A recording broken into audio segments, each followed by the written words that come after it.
I can answer the question, Judge.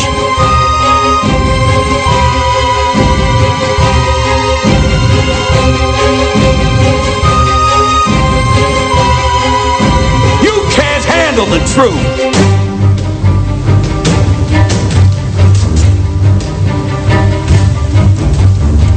I ate his liver with some fava beans and a nice Chianti.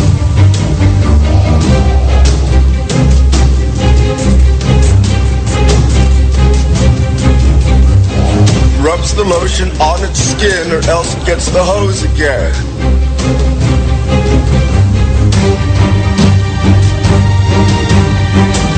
Welcome to After Hours AM, The Criminal Code, with your hosts, Joel Sturgis, Eric Olsen, and Dr. Clarissa Cole. And good evening, everybody, and welcome to this edition of After Hours AM, The Criminal Code. And tonight, Eric, right at the top, I want to tell them we're actually going to merge two of our favorite subject matters together, and that is actually the paranormal and true crime tonight. What-a-da! Dun, dun, dun! So the first one that we're going to be covering at the top of next hour will be, of course, you're going to want to stick around for this because I'm telling you what, Eric is one of the experts at this particular case, and that is the Villisca Ax Murder House of Iowa. So you're going to want to stick around, hear that one. Then, of course, after that one's done, we intend to cover the Amityville Horror case. Why'd they run? What were the murders like? What's the subsequent fallout over all these years of the Amityville Horror case? And so we will sit back, ponder that a little bit with everybody else, because that's always been the question. Was it real? Was it hoax? What's going on in those crazy Lutz family? And then, of course, the huge mystery that has always been the Villisca Ax Murder House. Oh, even to this day, it is a source of huge, huge contention. And really, really creepy. And oh, yeah. I mean, there's no, unlike the Amityville house, we don't know who the killer is. At least not officially. No one has ever been convicted. No clue. Now, Eric covered extensively in the book America's Most Haunted. So if you own a copy of that, crack that book. And in the meantime, we're going to be talking about true crime, but just to let everybody know, and I will be saying this again, go to your copy of America's Most Haunted. I want you to flip right on over to page 35, and that is where it starts. Right there on page 35. You can follow along even while Eric talks about it, because it's all in the book. So if you are lucky enough to have one of those copies of that book, and if you aren't, you can go on over to Amazon. It won't help you today, but man, it's a damn good read, and you can buy it from there as well. That's America's Most Haunted, the book, by yours truly, Mr. Eric Olsen. So, hey, man, you know. Well, thanks, Joel. Yeah, yes, and of course, co-author Clarissa Argy. Can't leave out the Haunted Housewife. I hear can't leave her out there. But yeah, we're still proud of the book. In fact, I was pretty happy to see. I mean, you always wanted to be doing better, but even after 3 years, it is still reasonably, for a paranormal book, it's still doing quite well on Amazon. Yeah, it does real well. A lot of people, when I was doing the event in October, a lot of people owned the book, America's Most Haunted. Oh, and they made a point to say that. Hey, yeah, I got that book. I bought that book, a couple of years ago. And I said, really interesting. Well, maybe next time Eric will be with me and he can sign that copy of that book for you. Fantastical. And so, yeah, a lot of people said they really enjoyed it. And to pass that along to you, that they really enjoyed the book. They thought it was very well written, very well put together. And the places are really well detailed.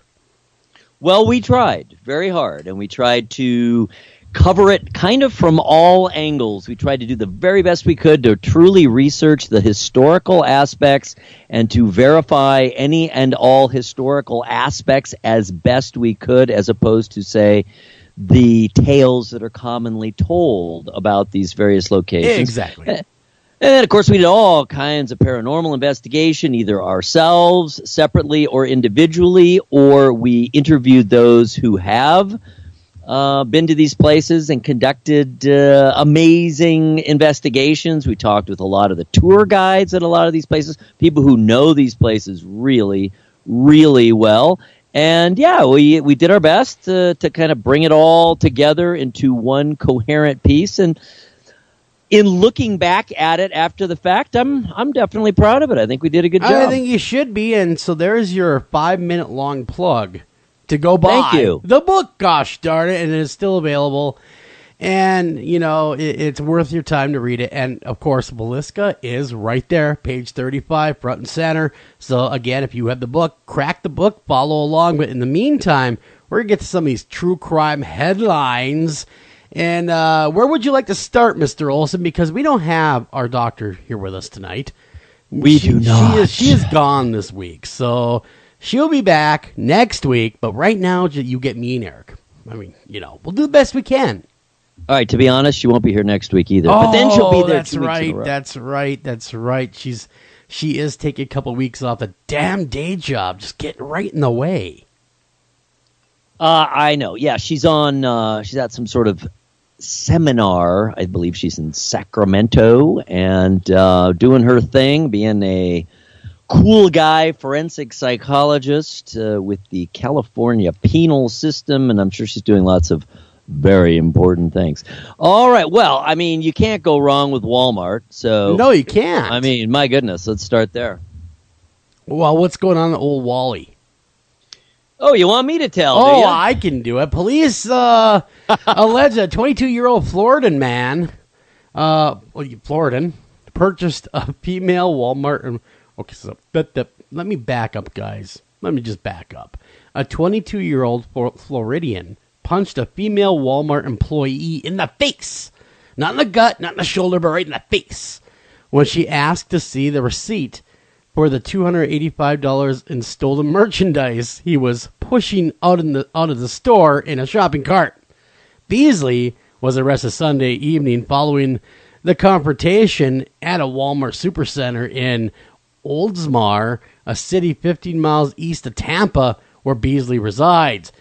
The Walmart worker who was punched told police that Beasley had been suspected of shoplifting earlier in the day when Beasley returned and sought to leave the store around 9 p.m. with a full cart of the goodies containing toothpaste, a shower curtain, shaving material, and clothing. While he just doing his general shopping is what he was doing. He was approached near the exit. Been caught stealing. Yeah, he just didn't want to pay for it. No, he just wanted to shave for free is what he wanted to do. That stuff's not cheap anymore. By a 32-year-old Walmart employee. Upon being asked to show the receipt for the goods, Beasley walloped the woman and ran from the store. The victim, cops noted, was left with a notable mark on her face, and she stated she was in pain. Well, I would imagine he sucker punched her. Didn't see that coming. After Beasley was apprehended, he reportedly confessed to punching the worker in the face and attempting to steal from the Walmart. Beasley, however, did not appear remorseful for his actions, a sheriff's deputy wrote in the arrest affidavit. Charged with theft, battery, and resisting a merchant, Beasley is being held in the county jail in lieu of $2,000 bond for misdemeanor counts. You know what? I like that. Resisting a merchant? When did they become the cops? Resisting a merchant? Yeah. Sounds like an act of heroism. It does. I resisted the merchant. At least in terms of, no one else could resist their ads except for me. Yeah. The marketing fell on deaf ears. It did no good for them. I will not buy their cheap goods from China. Just not doing it. Exactly. There will be no more Walmarting in have my you ever been family. stopped? Have you ever been stopped leaving the store by one of those security people? I've been asked for my receipt. Yes. But it wasn't. I had it. So well, I got an interesting wasn't a tale. problem. I was at a Target store, and I had left Target, and I heard the dingies go off, and I had no idea whether that's for me or not. So I just kept on walking. I think I was buying a DVD or something like that. And of course, this guy runs after me. He's all 5'0", and I'm a pretty sizable guy. I'm right around 6 foot tall. I'm not a small guy by any stretch of imagination. This guy comes just hauling ass after me, going, "Sir, sir, sir." So I stopped. I looked at this little ankle biter, and I said, "You had really better plan your attack, because you lay one hand on me, you're going down, buddy." well, because he threatened to tase me, right? Okay, I forgot to mention this. I'm walking, my back's towards him, turned away from him. And he says, stop, or I'll tase you. And it wasn't one of these tasers that shoots the little darts. It's the one where you actually have to make contact with the skin. So yes. I'm like, really? Come and try to tase me. You got to get up close and personal. Yeah, exactly. Come on, little man. Come on. And so it turned out that I wasn't even the one that set the alarm off. That did turn out it was not me. Because, of course, once he explained, oh, you set the alarm off, I'm like, whatever. Okay. Let's go back to your store. We'll try your little theory. It wasn't me. So whoever was shoplifting got away with it because this little ankle biter decided to pick on the biggest guy around. Tisk. And I said, "Oh, I bet that How makes." foolish. I even told him, "Bet that makes you feel like a real detective, there, Kojak, huh?" Well, they get awfully, overzealous. There's no question. I love the mall cops. They think it's important. They're doing their thing. They want to move up the ladder, move up that Walmart ladder. You've seen all the signs. Oh, yes. Yes. It's the beginning of a great career. Yes, exactly. But, that's the thing. These mall cops, Walmart cops, rent-a-cops, whatever you want to call them, these security guards, they're really, some of the stuff that you see them doing to people is ridiculous. I once watched, it was a supermarket, and a security guard came and harassed an 85 and 90-year-old guy. They're married, the man and wife. They're like in their 80s and 90s. And so the guy starts pretty much manhandling this little old lady right in front of everybody. Saying, I know you stole those greeting cards, and they're in line to check out. Right? Just like everybody else. And he pulls them aside like, I saw you look at that greeting card. I'm pretty sure you have it on your person. If you don't let me see it right now, I have every right to knock you down and take it from you. Which, indeed, he does not have that right. They do not have that right to touch you in any way. Well, if they were in line, it's not like he'd left the store. Exactly. They're right in front of me. I'm watching this all go down, and I'm like, wow, you're a real Columbo over there, right? Picking on the old lady. It turns out, she didn't have anything on her. She said, hey, I looked at it to read it. I put it back. I wasn't interested in buying it. So this guy's all over her. And yeah, I have seen entirely too many times, and a lot of these people, but they really don't have any real training. A lot of them, sure, that they just kind of throw them in the fire. Well, just look up for anyone that looks suspicious. That kind of thing. I don't think they actually give them any real training. What do you think? I don't know, but it seems to me that if you are going to be in a quasi-police mode, if you're going to be in a security guard mode where you are accosting people, where you're accusing people, you better have some training. I would find it hard that Walmart doesn't do any training, because it seems to me that would be an absolutely certain you would think, liability, right? You would think so, that they would do training. I'm not sure. I'll have to check into that, whether they do training or not. And I do know there was a story a few years ago. There's a fairly large city near me. I'm sure you've heard of it, Duluth, Minnesota. Oh, and it's the big port town and stuff. Well, several years ago, there was an overzealous, I want to say at that time, Kmart was in business there. An overzealous Kmart security guard ran after a lady. Really ran after her and tackled her, right? So he is assaulting this woman because he believes that she has stolen something. Her husband shoots the guy with a 12 gauge. Oh, my God. Killed him right there in the spot. Boom! Killed him right there. Just leveled him with triple-aught buck. On the ground, dead. Dead as a doornail. And when the cops showed up, of course, he was saying he was assaulting his wife, and she didn't know. And, of course, the guy got arrested, don't get me wrong. But later on, he got away with it. He got off because he was in the act of a physical, great bodily. How did they word it in the newspaper? Grievous? Yeah, a perceived threat of great bodily harm. And he just happened to be carrying a shotgun. It happened to be. It was bird season. You see, he was a hunter. Well, he sees his wife being manhandled. He doesn't know who this guy is. So what does he do? Grabs old 12 gauge.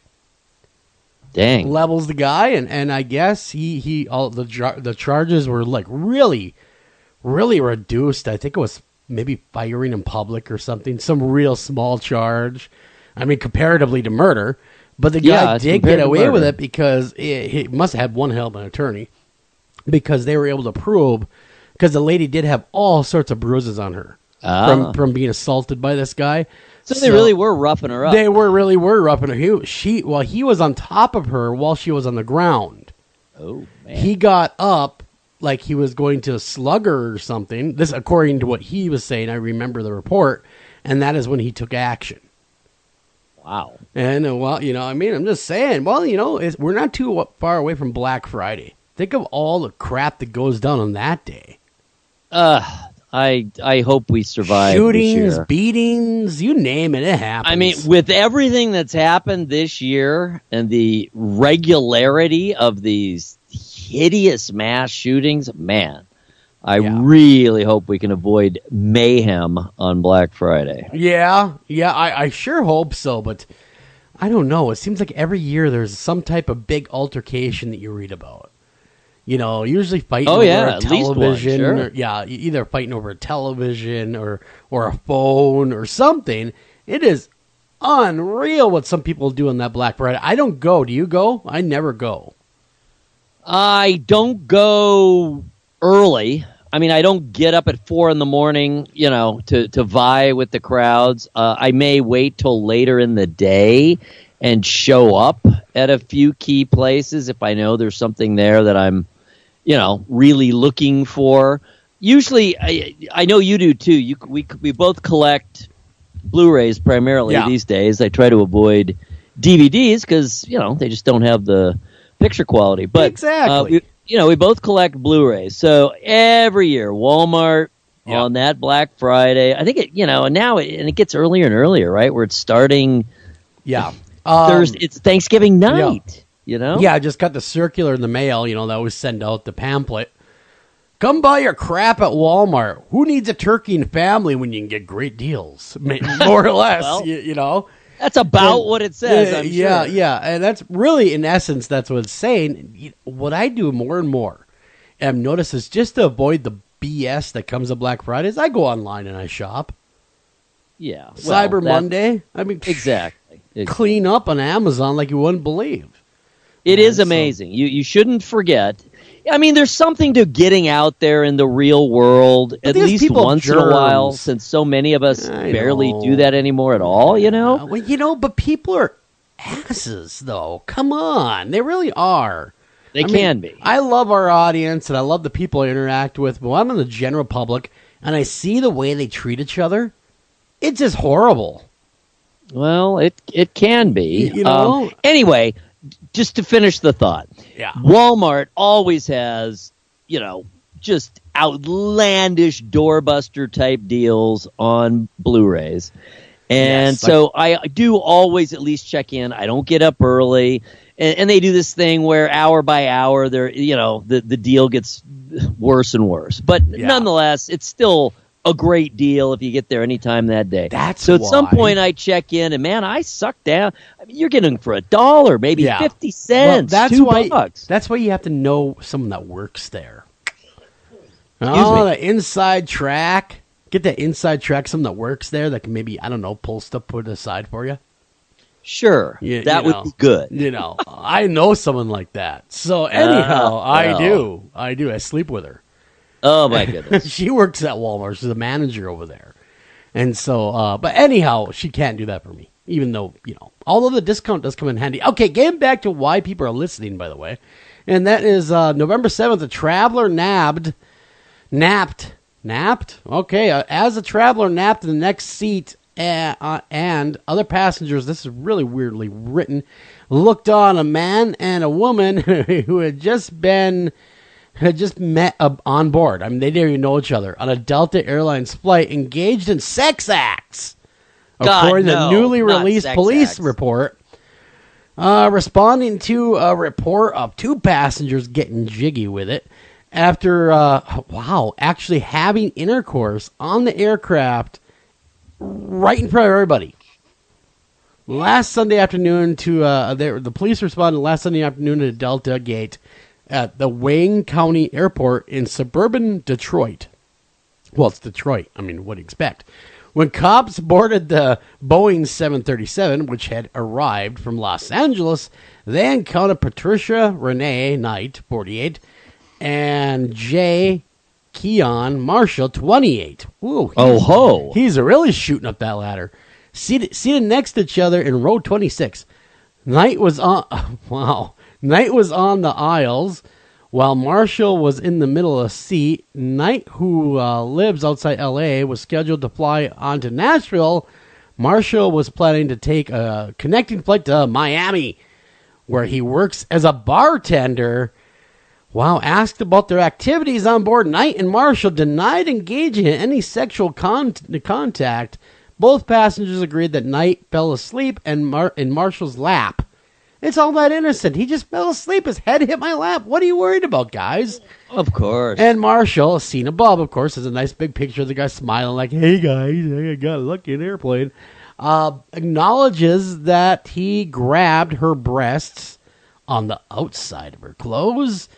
Two other passengers and a flight attendant provided police with a contradictory account of the duo's in-flight entertainment, according to the police records released in response to a Freedom of Information Act. After being informed by the passengers that the two occupants in row 26 were involved in an inappropriate situation, the flight attendants went to the row and witnessed the lady performing, well, fellatio. Oh, God, no. The woman, yeah, that's a horrible thing.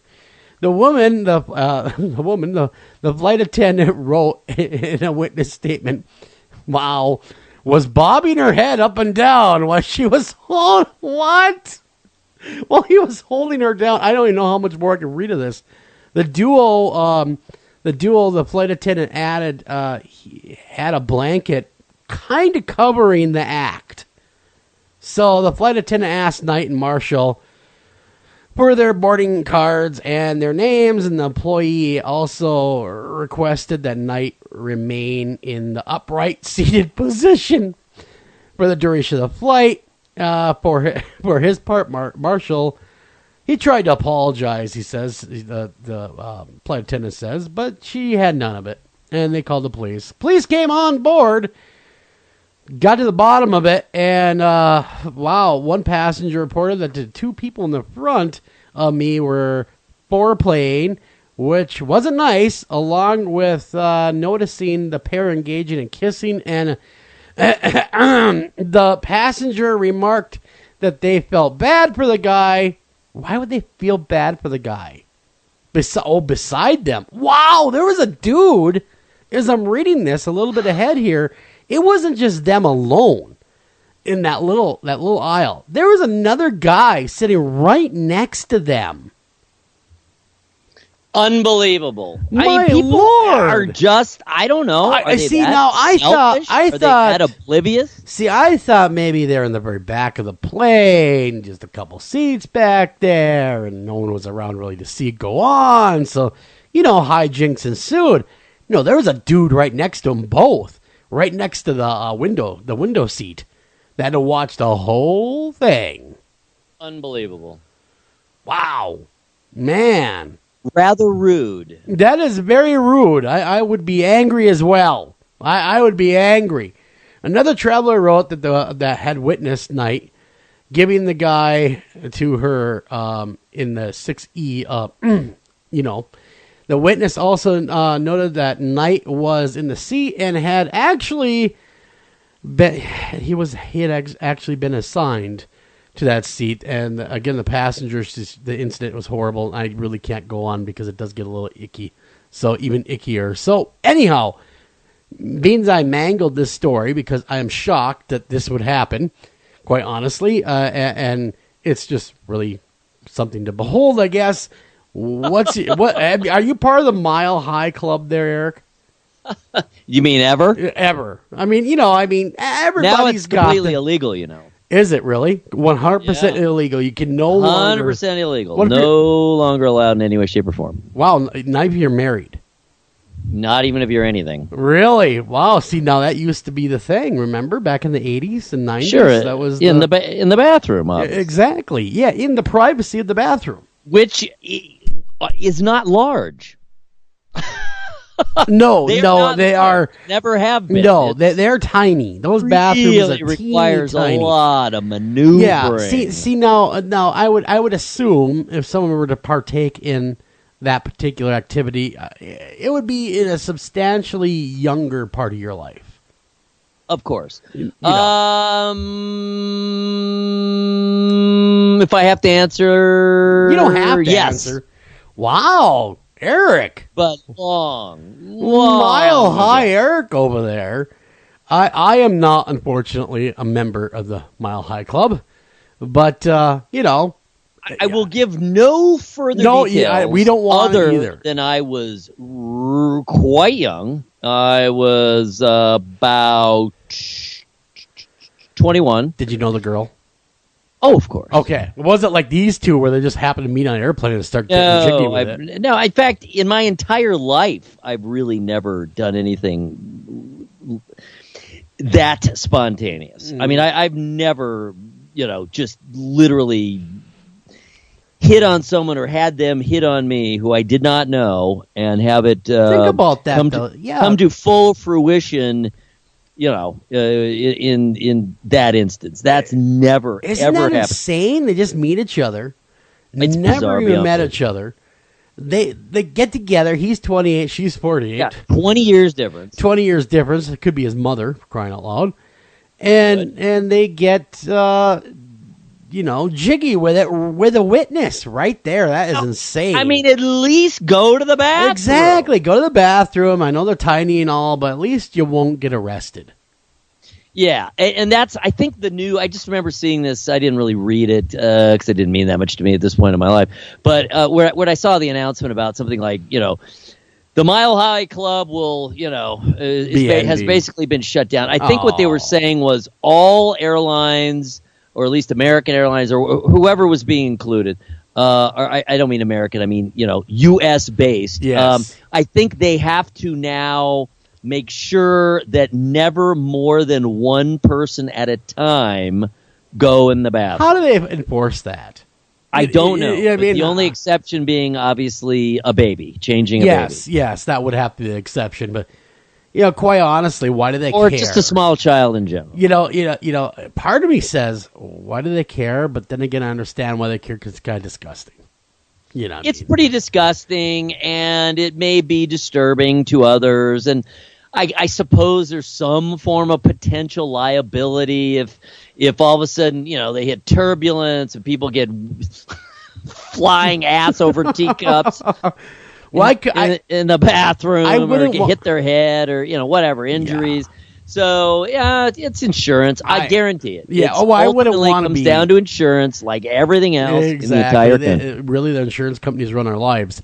But what I wouldn't want to be the witness. The poor guy right next to him in that window seat. That's hideous. That But what's hilarious, I was reading along kind of a little bit after the fact with the story as you were leading us through it, and I love the part about felt bad for the guy beside them, but I guess he was sleeping.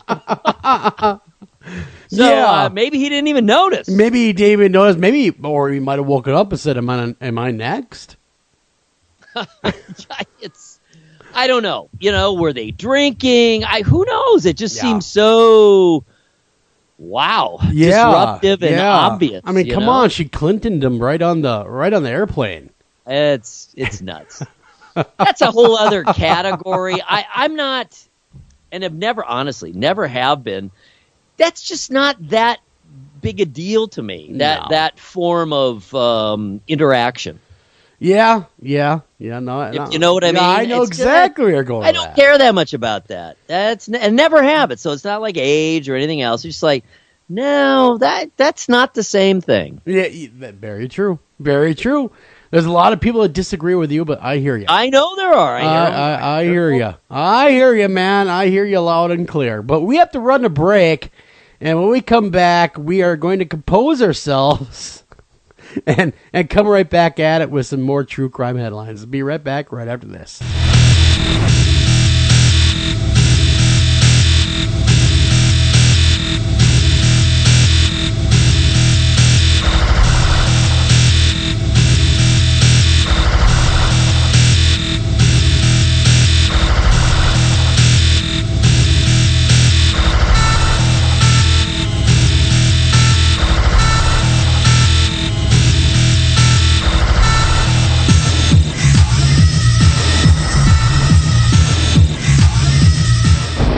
After Hours AM, the Criminal Code. We'll be right back after a word from these sponsors. Green light. Hey girl, school zone. I'm getting hungry. Car changing lanes. You want to meet me for pizza? Stop sign. Intersection clear. Yeah, street. Pizza sounds good. Ballin Street? Girlin Street! It's hard to concentrate on two things at once, like texting and driving. Stop the text, stop the wrecks. How will you stop texting and driving? Tell us at stoptextstopwrecks.org. Brought to you by the National Highway Traffic Safety Administration and the Ad Council. This is Jen McGowan, founder of Wayward Souls Promotions, a company dedicated to helping individuals, teams, radio shows, and others that are seeking exposure for their individual events, conventions, and shows. We offer a wide variety of advertising, such as web-based article, social media posts, podcast advertisement, and so on. Contact us at paranormalpromotion@gmail.com. Visit us on Facebook at Wayward Souls Promotions, and visit our website at www.waywardsoulspromotions.com. Welcome back to After Hours AM, the Criminal Code.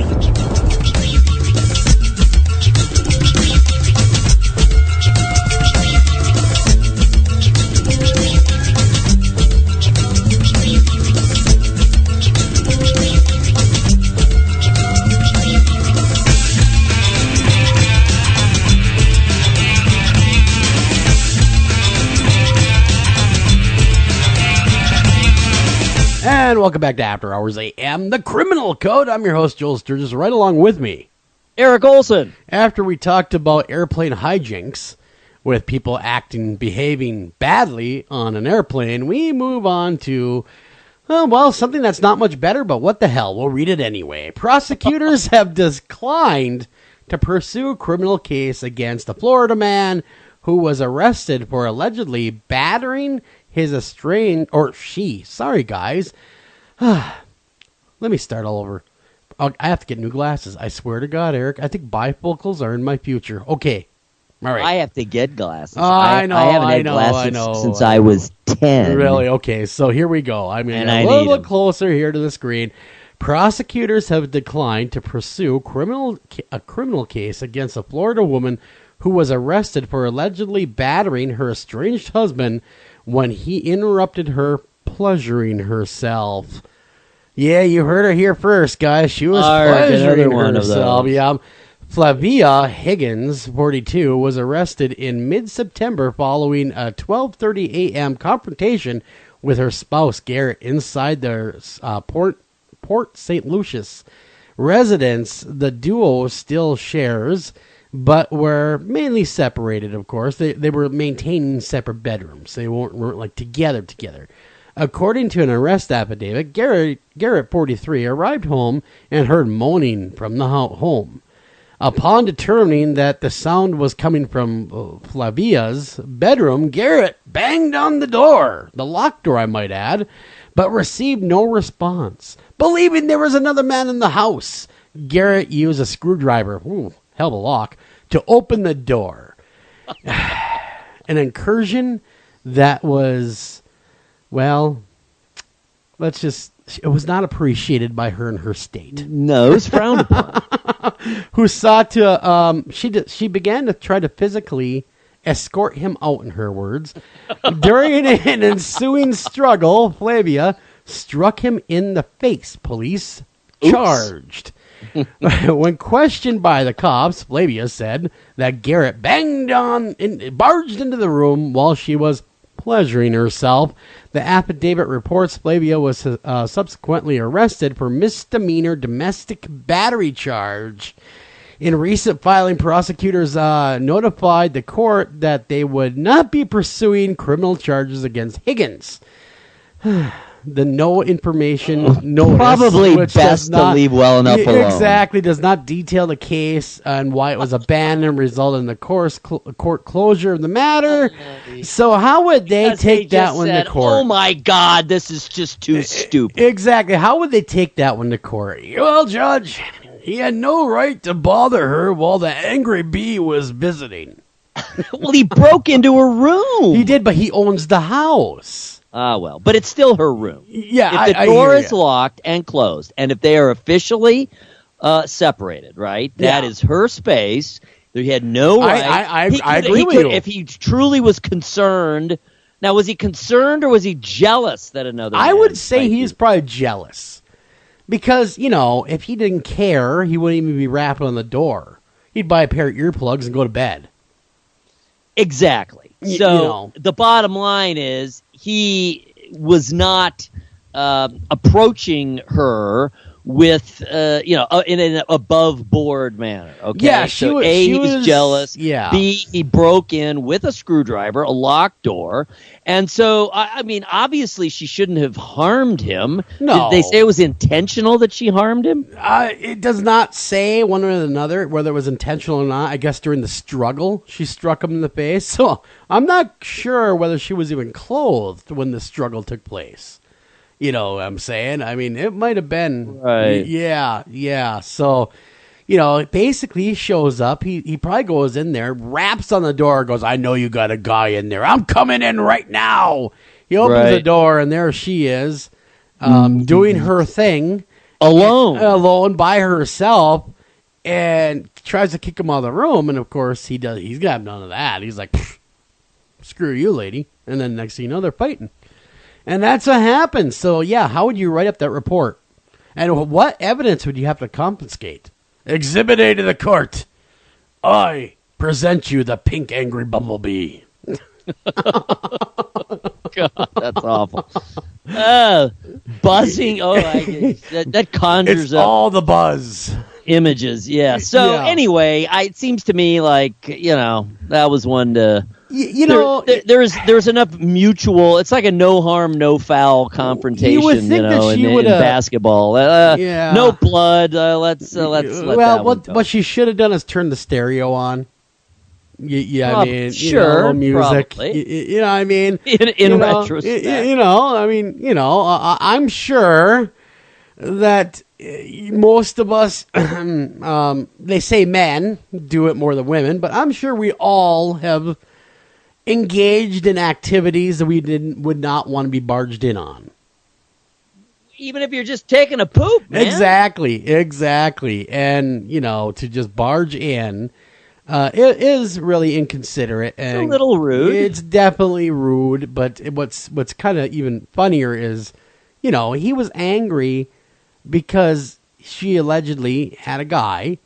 And he opens the door. Well, he should have went as soon as he saw what she's doing. Oh, I'm sorry, and closed the door. Is what he should have done. I thought you were. Of course. I thought someone was in there. I thought you were hurt. I didn't know what was going on. Oh, sorry. Oh, close the door, and that's the end of it. Nope, not this guy. He's got to go to that next level. My thinking is, again, if he was genuinely, if this was a matter of concern, if he thought she was in danger, he should have knocked on the door and asked just that. Obviously, put a sock on the door next time. That. He was jealous, and he was, I'm going to catch you. I got you. Yeah, wait a minute. There's no one else in here. They should really devise a signaling system. Like, I don't know, a sock on the door or something. But I imagine she was rather mortified to be broken in on. And, I would imagine. Embarrassed and everything else. I would imagine. So, I think I actually support the police and the court system throwing this out. What a frivolous lawsuit. Yeah, there was harm to go around. Again, exactly. He shouldn't have been injured. No. We don't know if she did it on purpose. No, and he shouldn't have barged in on her. He should have knocked on the door and said, hey, is everything all right? If he's truly concerned, and then once he got the go away, leave me alone, he should have known, all right, all's well, and went back to his business. Exactly. But he chose not to. Okay, November 2nd, meet Karina Mora, a 36-year-old Mexican actress living in Florida, was arrested early yesterday after allegedly slamming a birthday cake on the head of her boyfriend, according to the criminal complaint. Think about that. Observe that for a minute. Slamming a birthday cake on someone's head. Well, was it like a really old cake so that it was hard? Cops say Mora had planned a surprise cake for victim Robert Brown. I like how they say victim. It was a birthday cake for victim Robert Brown's. It was his birthday, however. So Brown came home late and had been drinking a little bit which upset Maura to no end, of course, and prompted a 1 a.m. argument. Why does it always happen in the wee hours of the morning? 1 a.m. argument in the couple's home. That's when you get home from drinking. That is true. That is true. And I'm going to try to pronounce this. Dundine? D-U-N-E-D-I-N. How would you pronounce that one? It's Dunedin. Dunedin, a city 20 miles west of Tampa. Maura and Brown. That was actually very near the last one, wasn't it? It was. It must be something in that Florida water. Maura and Brown continued to argue and call each other names as they prepared for bed. Well, of course, I can imagine that one flipping the pillow. You jerk! You ass! Yeah, I mean, that whole thing. You're a jackass! You know, that kind of stuff. You know, like couples do every now and again. Every now and again. Okay, they prepared for bed. Cops report at that point, Maura got the cake, slammed it on his head while he was trying to sleep. That wasn't nice at all. When subsequently questioned by sheriff's deputy, Maura reportedly admitted to those actions. Brown, who turned 56 yesterday, wait a minute here, she is 36, he's 56, so 20-year difference. Does not, this is, you know what, his last 20-year difference between the airplane people, too. Does not appear to have been injured in the cake thrashing, they said. Charged of domestic battery, a misdemeanor. Maura was booked into the county jail. Man, I'd like to hear that conversation. So what you in here for? Well, I beat him with a birthday cake. Assault with a cake. Yes, exactly. Yes, I went cake boss on him. And I made sure that it was an old cake, so it was hard. It was ultra old. You know, nothing. He better thank God it wasn't like the anniversary cake. Whew, those things. Oh, whoa. My God. Or ice cream cake. Ooh, that would hurt. Yeah, well, you know, I'm sure you and the missus did this. You put your cake in the freezer, right? Yes. And then the year later, you ate it. Oh, most putrid thing ever, by the way. Yucky, yes. Just go get a new cake and just pretend it's a year old. Just do yourself that favor. From what I hadn't thought of that possible. I know, right? From which she was released that afternoon on her own recognizance.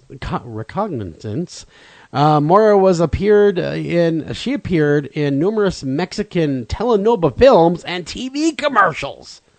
Wow. Well, she is cute. Good for her. She is kind of cute. A photo above, of course, and we can't see that unless you are on the Smoking Gun website with us. And in that case, kudos to you. They posted this picture, came from Instagram, and then, of course, you scroll down. There is a picture of what we can only allege is the birthday cake with a beer mug on it saying, "Happy birthday, love." That is the birthday cake. Let me tell you something. Why on earth did they bother to charge her? I have no idea. Frivolous. They could be out actually tackling real issues. Come on. If the guy was hit over the head with a birthday cake and he sustained no physical harm other than humiliation, and maybe, I don't know, he should not have been arguing with his wife or girlfriend or what have you in the first place. Maybe they should resolve it like adults. I mean, at the age of 56, I would assume that he has the mental capacity to resolve that like an adult. You would hope. You would certainly hope. And, we don't know what he did to really push her buttons.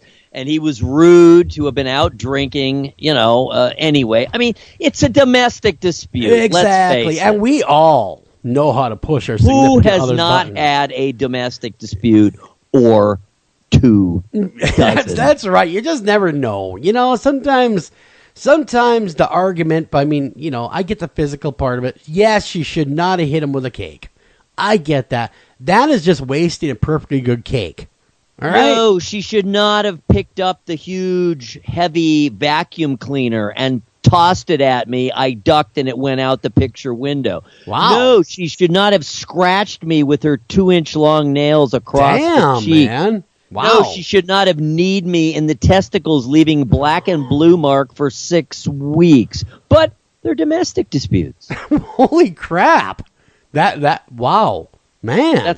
That's a previous marriage. Wow. Yeah, I was going to say that. That doesn't sound like Miss Dawn. I know Dawn. Oh, Dawn. I don't sell her short, but no, none of those behaviors were Dawn. Mrs. Olsen is sweet, let me tell you. All my communications to be honest with you, have been absolutely sweet and nothing but awesome. So she's mostly sweet. No, there's always another side. There is always another side of your wife. Always. And of course. us guys, especially us guys, I can push my wife's buttons in no time flat and have her raging mad. Just hit that just that right button. I would be sad if you couldn't. If you ever want to make her mad, what's your wife's first name? Or your mother-in-law's first name? My mother-in-law's first name, Yeah. Leslie. Leslie? Tell her, be quiet, Leslie, when you're talking to her. See what that does. Ooh, that would not go over well. Because you didn't hear it from me, but Leslie's a little nuts. So see, well, I'll do that to my wife once in a while because my mother-in-law's name is Teresa. And I'll say, just be quiet, Teresa. Ooh, that is like fighting words. Like, here it is. The first round is begin. Get ready to begin. And I always run and hide after I do that because I'm a bit of a wimp when it comes to that. So you don't want to get into a physical confrontation. Yeah, exactly. And then she just kind of, beats on me a little bit, and I cower in the corner for the next couple hours. But deep down inside, I'm glad I did it. You are cackling within. I'm cackling within. But anyhow, these domestic disputes that really, really just don't really matter leads us. Well, let's shift gears. I mean, seriously, how does that impact society? It doesn't. It really doesn't. In any way. But this next one does. Fears a possible serial killer in Florida. Wow. I saw Neighborhood on edge. My Lord, this guy has just... Here, let me give us audio that they love to throw at us. Fears of a serial killer have police in Tampa escorting children to school in one neighborhood near downtown, and city buses changing their routes, actually, for this guy. Three people were shot and killed in a quiet neighborhood in Seminole Heights. The shooting all took place within 1 mile radius. Wow, man. 1 mile radius, all these shootings took place. I mean, I did not know that part. I did not know that part. A fact that has led police to believe that there's a link between the killings. You think. All three victims... One would imagine. Yeah, exactly. All three victims who didn't know each other rode the bus and were alone when they were shot on the street. None of the victims were ever robbed either. He just shot them. Sounds like some sort of killer. Nearly 2 weeks after the first shooting, police are left with no motives, no suspects, with really not a whole lot of anything. With just maybe, I think there's a video that surfaced that is really unclear. I think about the only thing that you could make out was maybe his color. And that'd be about it when I saw it this afternoon on ABC News where they showed the grainy video. It looks like a Bigfoot video if you ask me. Yeah, right. And maybe this killer is fuzzy. Maybe. Business owners have reported a downturn in recent days. You think? Really? You're going to want to go shopping at a community when people are getting gunned down the street. In a 1 mile radius. Exactly. Maria Maldonado, who lives near the scene of two of the shootings, refused to let her 7-year-old go play in the yard. Okay, I got to side with her on that one. There's people getting shot all over the place. Last thing you want to do is put your kid out there. We don't open the door for nothing, she says. We don't even open it for we a lot of scared. We're scared people over here, and I'm scared my son. I'm scared for my neighborhood, she said. So just like that. Just like that. She did that. She did that in the sweet brown voice. Ain't nobody got no time for that voice right there. Let's see. I'm looking at more stuff. We have a local store owner said that he had a concealed carry permit for a handgun that he keeps with him while he's working now. When it's time to walk to his car at the end of the night, at the end of his night, he says that he holds in his hand while he's walking the gun. Wow, man, that guy means business. Police have even had to escort children to classes on Monday as parents weigh their fears. They can't stop their kids from going to school. But Eric, this is madness. This is madness. It's terrible, and in some ways, you hate to make these kinds of comparisons, but I was going to say, at least psychologically, in some ways, this is even worse than these, single burst mass shootings. Although, I mean, the numbers lately have just, as we have discussed, unreal, insane. Yes, the volume of people just being mowed down. But anyway, this kind of onesie, one at a time. It's kind of like the water torture, where it's the drip, drip, because you have this whole community now so up in arms, so upset, so paranoid, and who knows how long that'll go on. At least, and again, I'm not equivocating at all or making comparisons between these evils. They're all as evil as it gets, but at least when you have the single episode attack, I mean, it's over. Whereas this is one of these ones where who knows how long it'll go on. We really, really hope that they find this guy, assuming it is a guy, and assuming it really is some sort of serial killer situation, that they get him as quickly as possible, because it sounds like he's holding this neighborhood hostage. Yeah, and in fact, the mayor said that the city has put dozens of police officers in the area around the clock. The FBI and the Bureau of Alcohol, Tobacco, and Firearms and Explosives are also helping, he said. While there aren't a lot of facts or evidence yet, but it's not a lack of Tampa Police Department trying. We literally have put bodies by the dozens looking for this individual. We're going to find this guy, and we're not leaving this neighborhood till we do, Buckhorn said. Okay, no incentive now for him he'll just flee the area. Right. He'll move on. How many have been shot? How many shootings? Three of them right now. Police said 22-year-old Benjamin Mitchell was the first person shot and killed on October 9th. 2 days later, 32-year-old Monica Hoffa was killed in a vacant lot, and then Anthony Nobia, 20, was shot and killed October 19th. And so they are still looking for this guy. Within 10 days. Yeah, he's still at large as we speak, and they are looking for him. And I know when I was watching the latest report, they may have been seconds away from catching this guy. Because according to one of the doorbell cameras on one of the homes, it shows him, the alleged guy, at the doorbell camera. And then seconds later, maybe minutes later, here comes the FBI to that same door to rap on it. Oh, wow. So, I mean, they were right there. They were right there, almost right on top of the guy. And, of course, they didn't get a good shot of a space in that doorbell camera. That just reminds me. I was looking into, I haven't watched it yet, but I will after the fact. We've mentioned that Oxygen has now gone all true crime, so we're now interacting with them, with that channel. Sure. And we'll be interviewing some of their stars, just like we do with Investigation Discovery and A&E sometimes. Yep. Anyone else who's showing true crime. So anyway, they just showed a Dahmer documentary, Jeffrey Dahmer.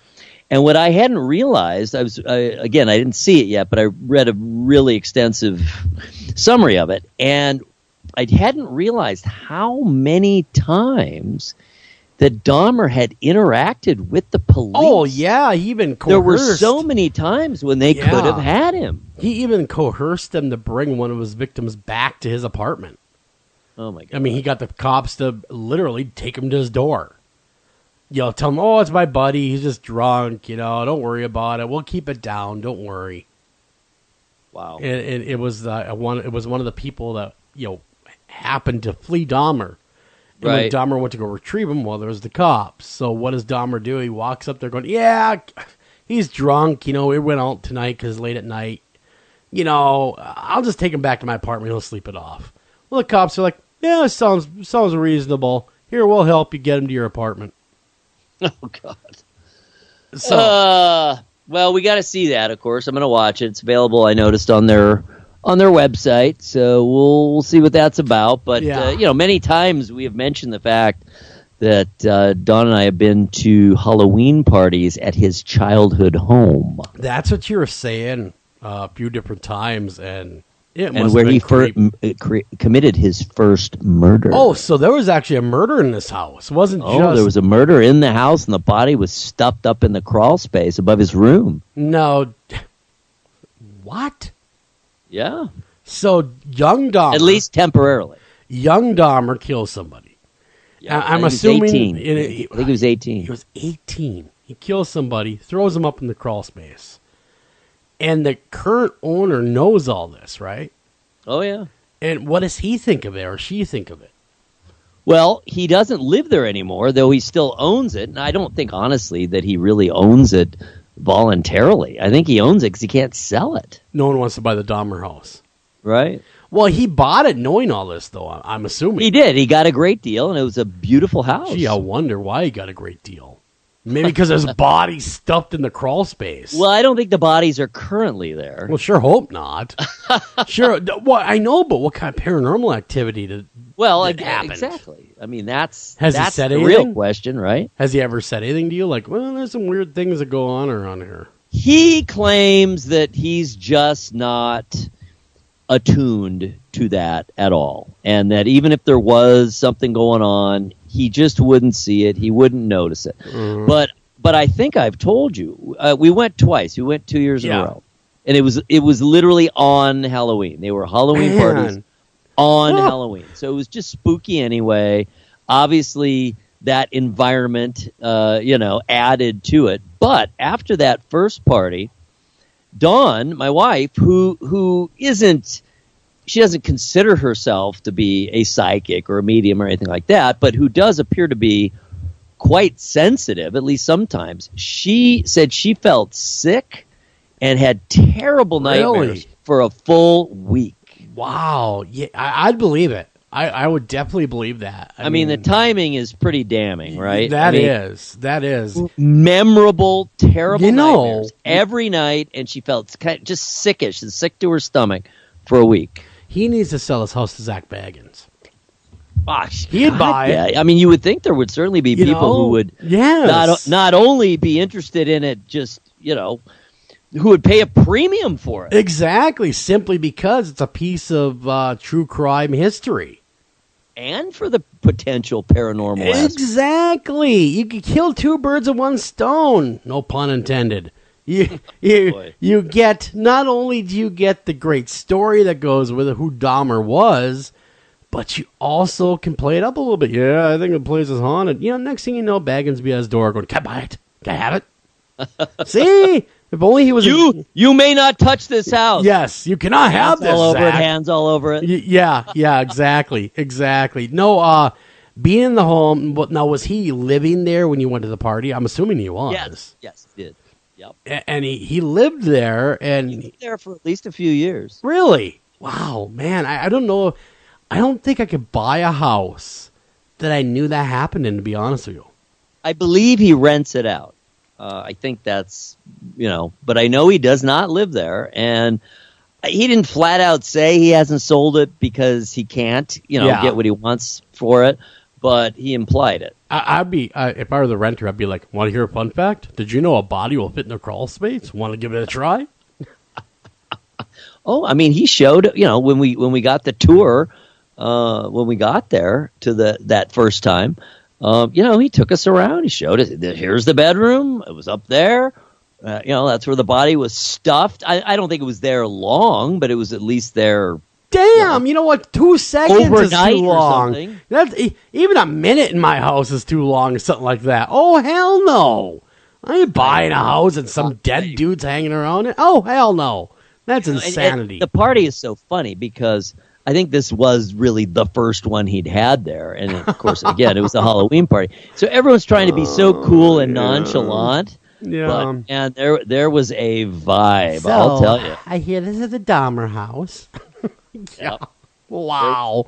Man, that is some crazy crap, let me tell you. We got to run a break. We come back. We're going to be covering the Villisca Ax Murder House. Don't go anywhere. We'll be right back right after this.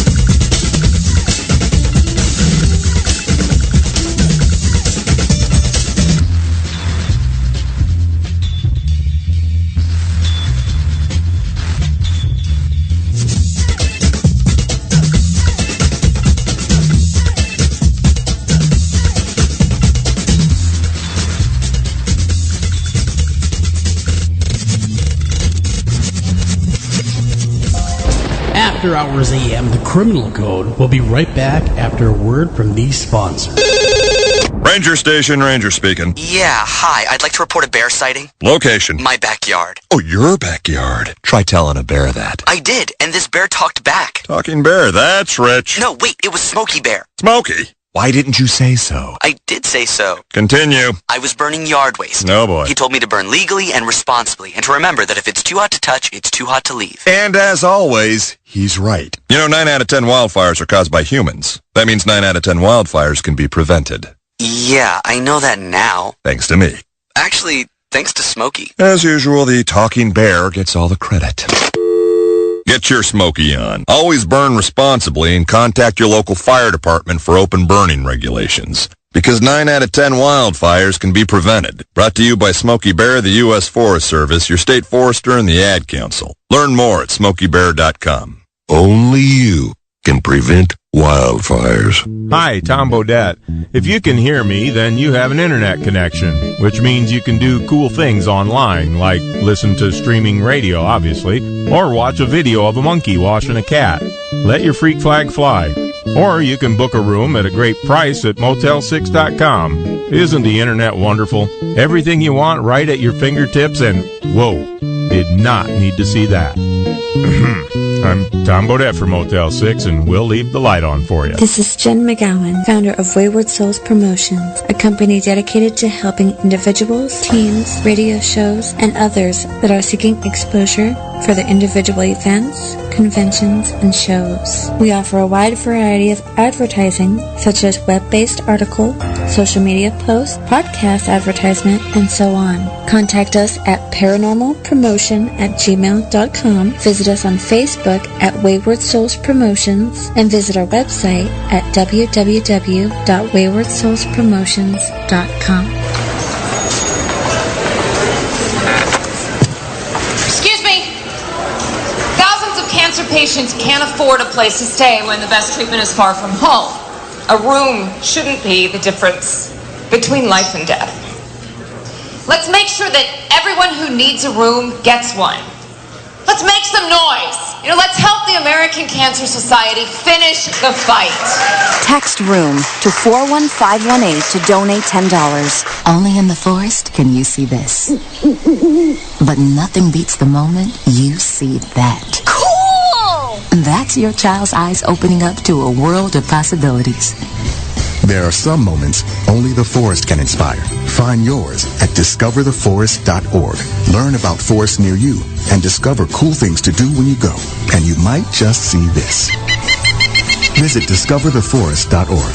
Brought to you by the U.S. Forest Service and the Ad Council. Welcome back to After Hours AM, the Criminal Code.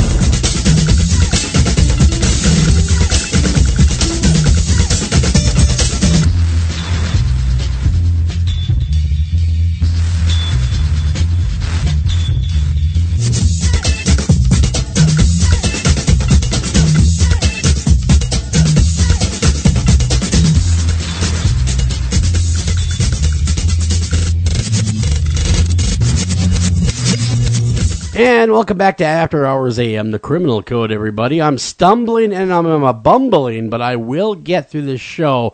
It is so dry in my house, in this little studio, my home studio, that, oh, my Lord, even talking, you can feel it in your throat, kind of deal. And so we will get through this. I do apologize to the audience. I should get a humidifier for in here.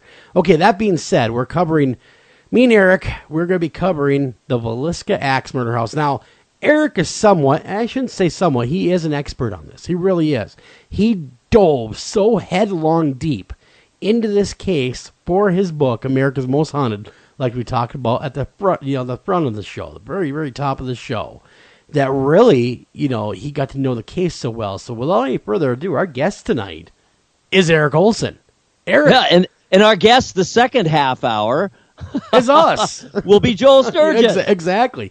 So, Eric, when you, Villisca, tell us a little bit about it. Tell us about the house and, give us the rundown. I shall. And as you've said, we worked long and hard on putting this together. So as far as the book and the research, and I should add, there is a caveat in terms of being an expert. I guess I'm as much, or at least I was when I was working on it 3 years ago, as much of an expert as I can be without having been there. I have never been there. I've been there. Didn't you say you have been there? Yeah, multiple times. I have been there 4 or 5 now. I can't remember how many times. I've been there quite a few. And it's a tiny little house. I mean, it's teeny tiny. Unassuming. I've seen pictures of every room. Yeah. Inside and out. Really, and what you saw pictures of doesn't give the justice to how claustrophobic it truly is. Yeah. We've seen it on TV, too, of course. Yeah, it's been investigated. Teeny and tiny. It just, I was sitting in there going, wow, this is how do you miss somebody with an axe in here? Kind of feeling. You can't swing anyway. Yeah, it's such a horrifying story. All right, so here we go. By the turn of the 20th century, small towns lined the railroads that traversed America. Villisca, Iowa was one of these places, the epitome of small-town America. Safe, friendly, and community-oriented. A good place to raise a family, one would think. Local lore claims Villisca means pretty place or pleasant view, but Native Americans of the Sauk, and Fox tribes offer a more sinister etymology derived from the word Walliska. Its name means evil spirit. Ho ho. So there may have been something in the air or water predating this horrific event. Sure. All right. On the evening of June 9th, which, by the way, is one of my brother's birthdays, on the evening of June 9th, 1912, not 1912, he wasn't around then, the Moore family, Josiah, 43, Sarah, 39, Herman, 11, Catherine, 10, Boyd, 8, and Paul, 5, had overnight guests, Lena Stillinger, 11, and her sister, Ina, 8. So 6, count them, 6 people. Mm-hmm. Excuse me, did I say 6? I mean 8 people. 8 people in the home. 6 children is what I meant to say. Wow. I mean, imagine that. 6 children between the ages of 5 and 11. Including 2 from, again, a different family, the Stillingers, attended a highly anticipated children's program at the local Presbyterian church. The program ended late, especially in a farm town, after 9:30 p.m. The town of Villisca was dark. There was no moonlight, and a dispute between the municipal power company and city officials had resulted in the streetlights being turned off. So, I mean, it really is dark. Yeah.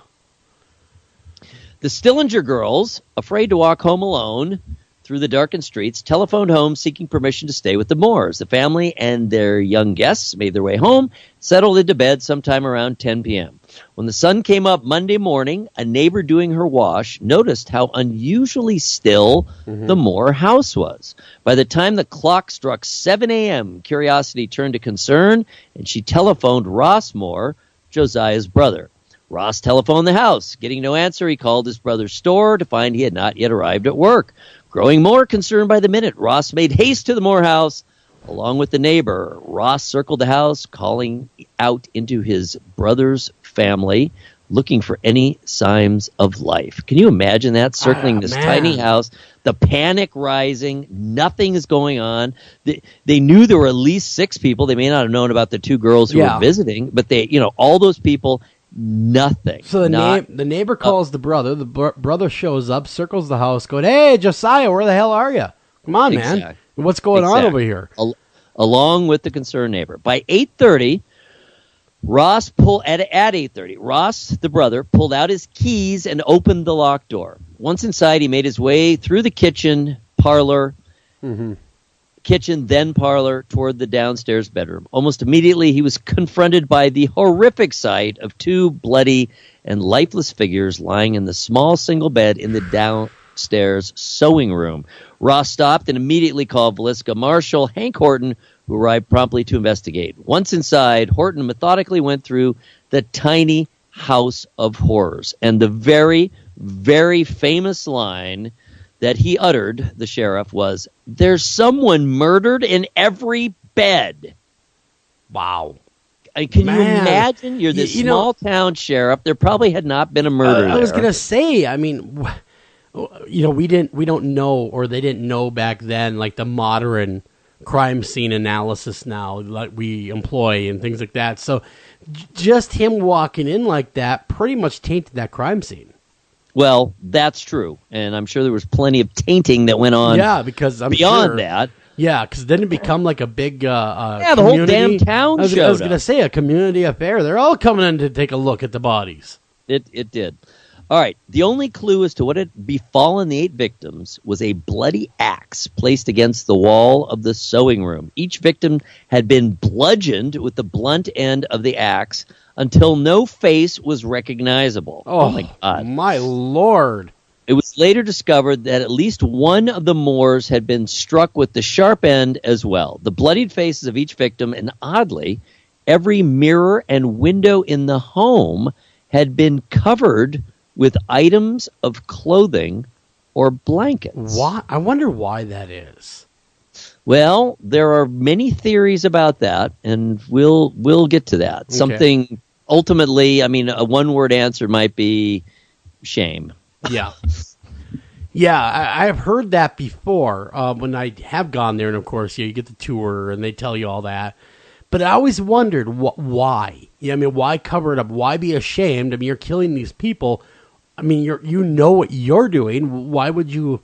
Is it the fact that you would see it going on? I mean, the perpetrator? I mean, there's a whole lot of reasons of why. There's a lot of weirdness to it. It's a very, very strange case. And again, there's never been a verdict.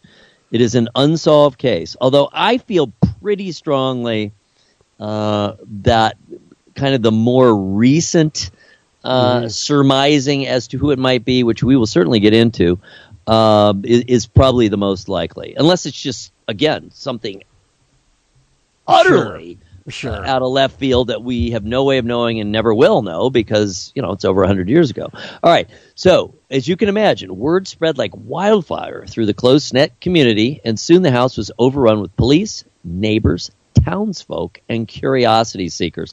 Any hope of securing the crime scene was lost, and vital potential evidence destroyed in the frenzy of activity. And you have to wonder, I wonder if anyone involved had motive to see that happen. Well, wasn't there somebody arrested? Wasn't it to William Mansfield that they arrested in 1916? Well, let's run through that. Okay. All right. So an outraged and fearful public cried out for justice and a culprit. Authorities set out posses and bloodhounds looking for any stranger, because surely it had to have been a stranger, who might have committed such a monstrous crime. When no viable outsider, quote-unquote, suspect was found, it appeared the killer was one of Villisca's own, which was truly horrifying. Mm-hmm. Accusations flew like daggers, and a frenzied terror overtook the community. It was almost like it became like a mob mentality. As potential suspects came and went, authorities narrowed the list of suspects down to 3. At the top of the short list was F.F. Jones, a wealthy politician, banker, and business rival of Josiah Moore. Yeah. Josiah had worked for Jones in his firm implement business, but had quit to start his own venture, taking the lucrative John Deere franchise with him. Local rumors of an affair between Jones's daughter-in-law, Donna, and Josiah Moore were rife at the time, further adding speculation of Jones's involvement. The prevailing theory was Jones had orchestrated the hit on Moore. A patsy named William Blackie Mansfield was targeted as the man hired by Jones to kill the Moores. F.F. Jones and William Mansfield were indicted for the murders in 1916, but the case was quickly dismissed. So, obviously, obviously, I'm sure a lot of it, being that he's a state senator, had something to do with it. Well, that doubtless, throwing it out quickly. What I think happened is whoever did it, in my opinion, whoever did this murder or had it was a drifter. Could have very well been a drifter. Maybe someone looked for a quick buck. Maybe someone got in his ear going, you know what? If you do this, I'll pay you a lot of money, and I'll also facilitate your escape. That is absolutely as logical as anything else. But here's what sticks in my mind, though, is I've been in the home. It's a very small home. Somebody with intimate knowledge of where they're frequenting the home would be the only ones really that would know where to hide. Because he hid a long time. It wasn't like it was, according to what they were saying, he had to hide a long time. It wasn't like something quick. He hung around for a little while before he made his appearance known, or he appeared and then killed him. Interesting. All right. Well, here's what happened with the town. The victims' families and half the town were convinced Jones had hired Mansfield to kill Josiah Moore and remained steadfast in their quest for judges. So the town is literally being ripped apart. A private detective named James Wilkerson led the charge against Jones, determined to close the case once and for all. Jones retaliated by suing Wilkerson for slander. Wilkerson's attorney argued the slander case was not valid because his accusations were all true. They went to trial, and instead of Wilkerson relenting, he turned the tide on his accuser, eventually trying Jones, now a state senator, again for murder. Neither charge made it past the grand jury. Yeah. Oh, imagine that. All right, so now here was the next victim / culprit who came along. People of Villisca and the Moore and Stillinger families were devastated. It seemed the 8 slain victims would never be avenged. But in 1917, another offering was made to the gods of justice in the form of Reverend Lynn George J. Kelly. Kelly, a visiting Presbyterian minister, had arrived in Villisca just days before the murders. Almost immediately, his odd behavior raised eyebrows.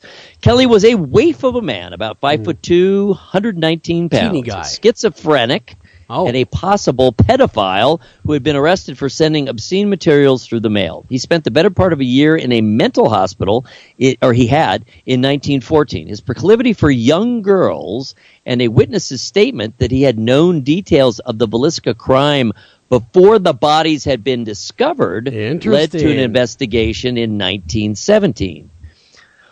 Wow. So, okay. These are the players. These are the suspects. The Reverend, wow, he knew a lot. He knew. He seemed to. But he's tiny.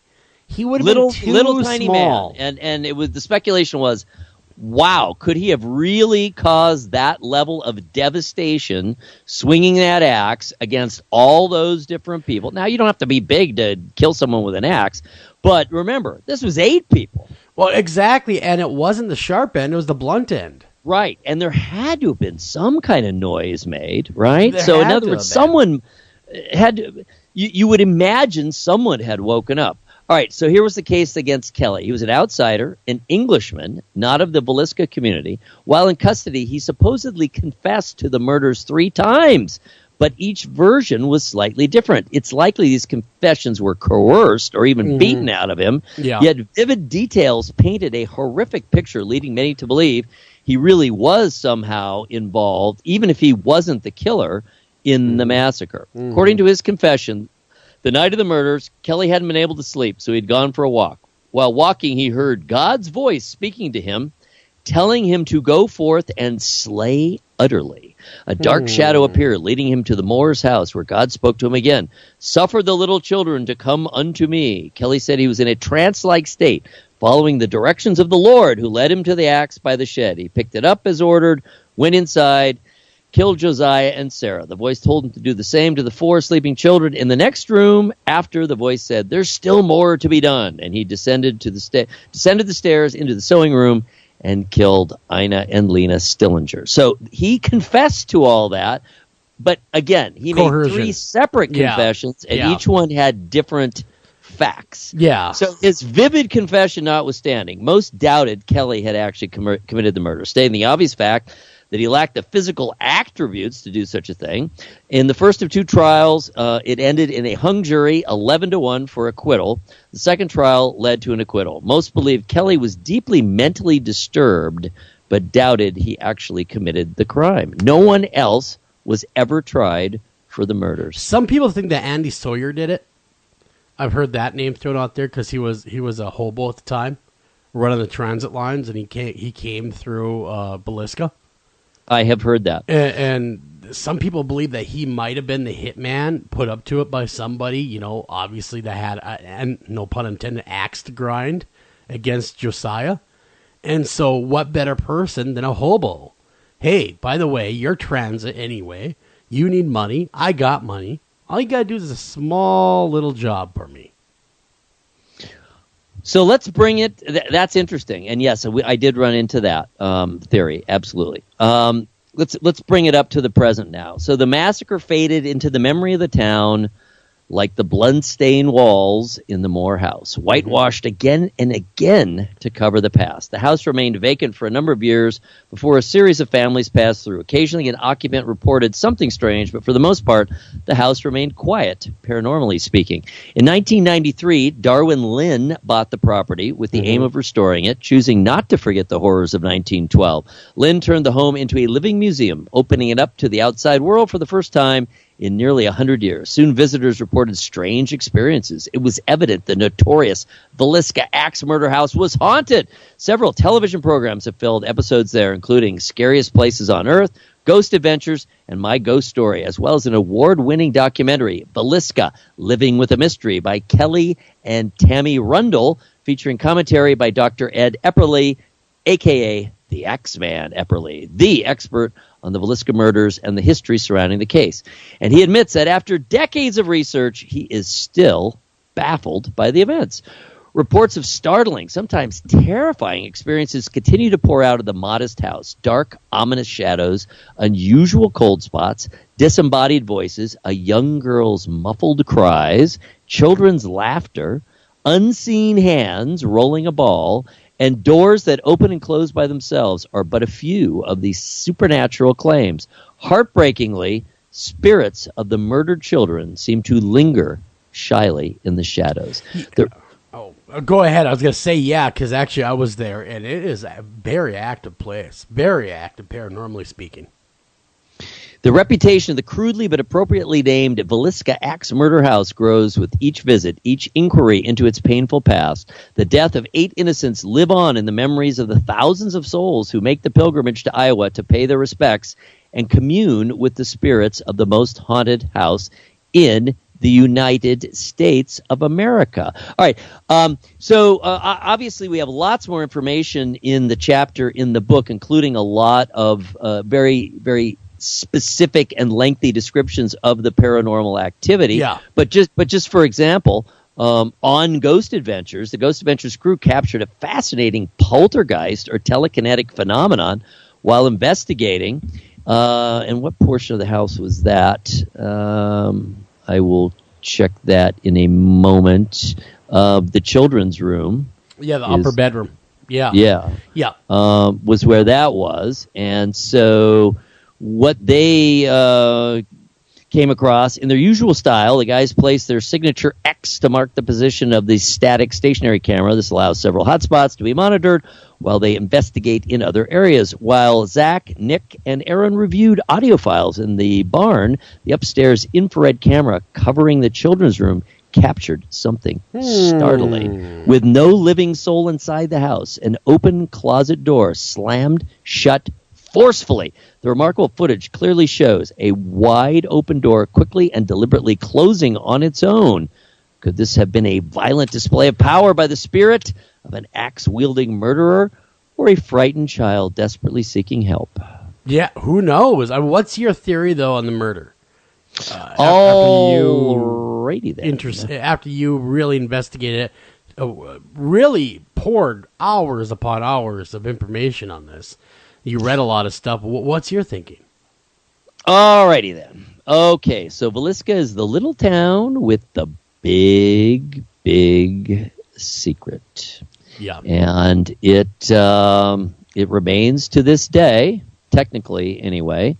Although, okay, here is my theory of what happened at the home, although there really isn't a whole lot of motive, but this guy wasn't known to need a motive. The most likely suspect, and certainly a more likely suspect than those charged, was Henry Lee Moore. Interesting last name, but no relation to the family. Known as America's first serial killer, Moore spent time are you going to compare that with the Chicago murder castle? He was sooner, but certainly one of the earliest serial killers. So Moore spent time in a Kansas reformatory for forgery, but was paroled in April of 1911. Shortly after, the area was plagued by a series of bizarre murders strikingly similar in nature. So this is Kansas in 1911. In September of 1911, 2 Colorado Springs families, neighbors, were brutally murdered with an axe. The bloody weapon was left at the scene. Much like what happened at the Villisca house. Absolutely. In October, another family of 3 was bludgeoned to death in Monmouth, Illinois. 2 weeks later, in Ellsworth, Kansas, a married couple and their 3 children were murdered with an axe while sleeping in their beds. Uh-oh.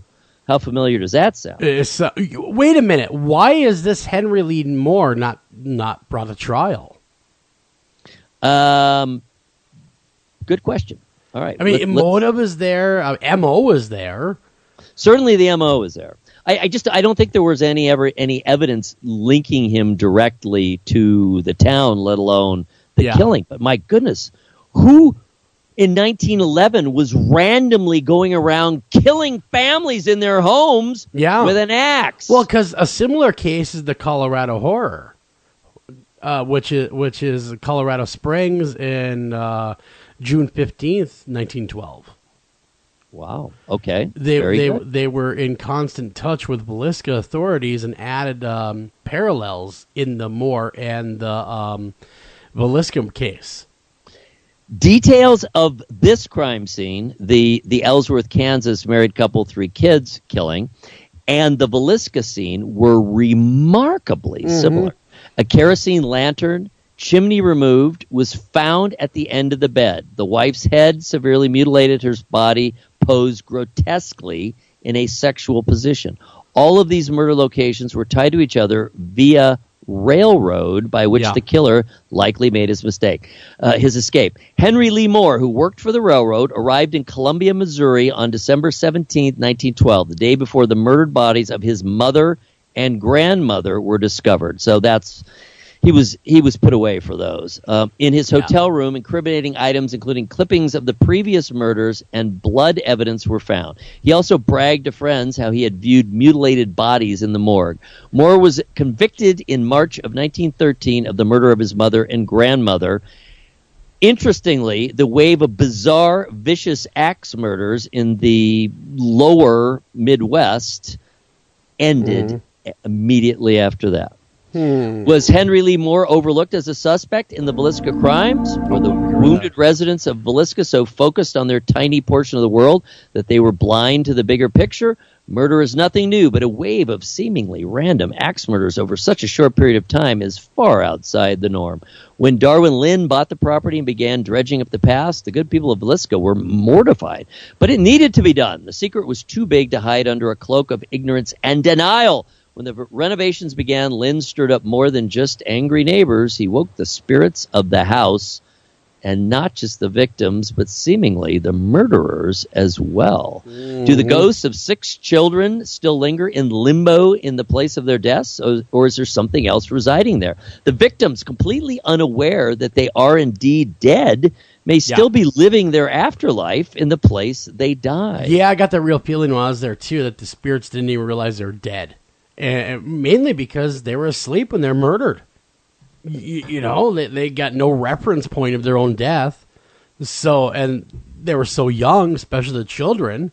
And it was so instant. Yeah, exactly. So, you know, it would cause, in my opinion, a lot of confusion for them to basically, pardon the expression, wake up dead. And so that's more than one person has expressed that feeling of confusion on their part. And I am surprised at this point that nobody has tried to maybe give these spirits the knowledge that, yes, they are no longer with us. Well, I'm not sure. I imagine people have tried. But it's very interesting to hear your, validation of these descriptions of the place. Yeah, it's a very eerie home. Very scary, claustrophobic. When I went in there, I felt like I was actually going underwater. My ears actually popped. Like they got very like strange. I had to pop them. Where you have to yawn and get them to pop again, which is odd because outside of the spine, go in the house, you get that feeling of pressure. It is a weird feeling. Just to wrap it up here, the viciousness of the attack appears to have left behind a permanent mark, a negative energy field that is palpable to visitors and investigators. It's also possible that the number of people who have visited the house over the years have brought something with them, imprinting their fears, anxieties, excitement, and sadness into the structure itself. Has the house become a vortex, a magnet for the energies of all kinds, good, bad, and indifferent? I was going to say, with all the people traipsing through there, they're bound to leave a psychic stain, if you will, on the environment. I mean, they're all there in search of the paranormal. And God only knows that they brought with them to taint that environment. So that's a valid question, valid discussion on whether or not how we impact, as investigators, how we impact the environment after, it becomes a sideshow. Absolutely. Well, we were able to pretty well cover the case in a half hour. Exactly. I will be fascinated to hear what you bring to the table. I will do my best. Amityville Horror House. I will do my best. We're going to go ahead, go to break. We come back. It's going to be all things Amityville. Don't go anywhere. We'll scare you right after this.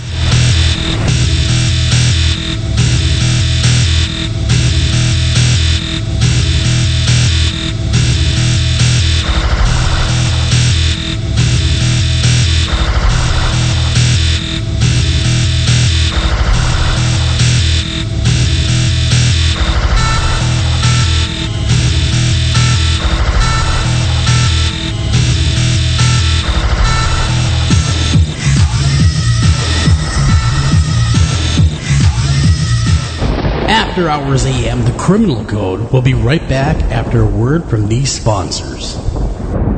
Green light. Hey girl, school zone. I'm getting hungry. Car changing lanes. You want to meet me for pizza? Stop sign. Intersection clear. Yeah, street. Pizza sounds good. Ballin Street? Girlin Street! It's hard to concentrate on two things at once, like texting and driving. Stop the text, stop the wrecks. How will you stop texting and driving? Tell us at stoptextstopwrecks.org. Brought to you by the National Highway Traffic Safety Administration and the Ad Council. This is Jen McGowan, founder of Wayward Souls Promotions, a company dedicated to helping individuals, teams, radio shows, and others that are seeking exposure for their individual events, conventions, and shows. We offer a wide variety of advertising, such as web-based article, social media posts, podcast advertisement, and so on. Contact us at paranormalpromotion@gmail.com. Visit us on Facebook at Wayward Souls Promotions, and visit our website at www.waywardsoulspromotions.com. Welcome back to After Hours AM, the Criminal Code.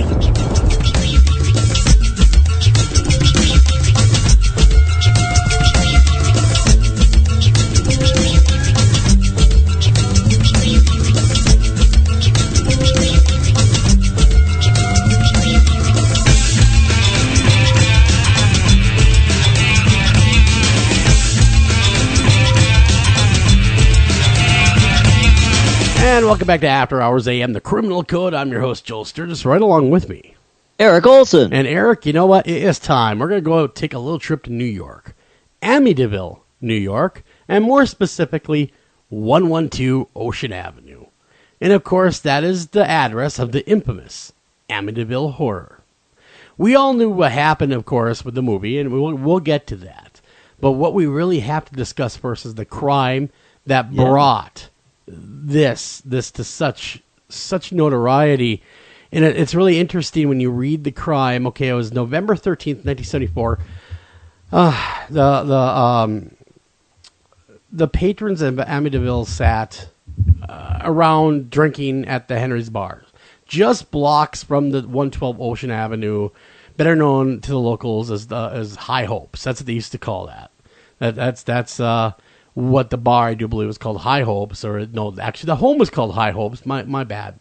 At 6:30 p.m., Ronald Butch DeFeo Jr. swung open the door of the bar and shouted, "Please, you've got to help me. I think my mother and father are shot." The young man falls to his knees and begins weeping, surrounded by startled friends and patrons of the bar. Butch's best friend, Robert Bobby Kelsky, along with Joey Yestwit and John Eltry and Al Sexton, Well, Saxton and William, wow, he had a whole group of people with him. Scott emerged, raced back to 112 Ocean Avenue, driving Butch's 1970 Buick Electra 225. Upon arriving, the men found the front door unlocked. Inside the house was dark and still shaggy. They kind of say that the house is dark and still shaggy. Whatever that means, I don't understand what that statement means. The DeFeo families, that the sheepdog was still sleeping, folks. Sorry about that. Okay, they walked in there. The sheepdog began barking at the men entering. The dog was tied up to the inside of the kitchen back door.